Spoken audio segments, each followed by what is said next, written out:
নীলফামারীতে সাংবাদিক মেহেদীর মৃত্যুতে দোয়া ও মিলাদ মাহফিল।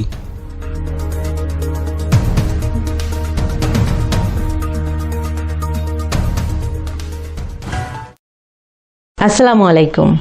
এমকে টেলিভিশনের নিয়মিত সংবাদে আপনাদের স্বাগত জানাচ্ছি আমি শারমিন মিনা।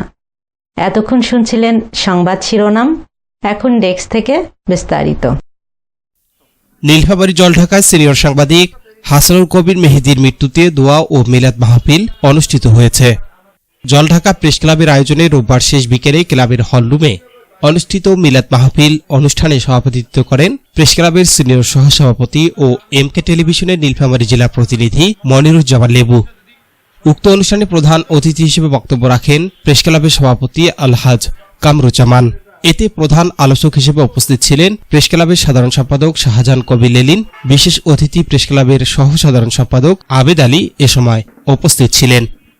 ক্লাবের সহ সাধারণ সম্পাদক মাইদুল হাসানের সঞ্চালনায় উক্ত অনুষ্ঠানে রিপোর্টার্স ইউনিটের সাধারণ সম্পাদক হারুনুর রশিদ সহ উপজেলায় কর্মরত বিভিন্ন প্রিন্ট ও ইলেকট্রনিক মিডিয়ার সাংবাদিকবৃন্দ এবং মরহুম মেহেদীর পরিবারের সদস্যরা এ সময় উপস্থিত ছিলেন।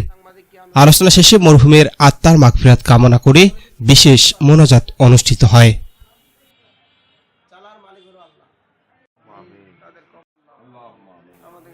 S Rahman, news desk, MK television. শেষ করছি এমকে টেলিভিশনের নিয়মিত সংবাদ। এতক্ষণ সাথে থাকার জন্য সবাইকে অনেক অনেক ধন্যবাদ।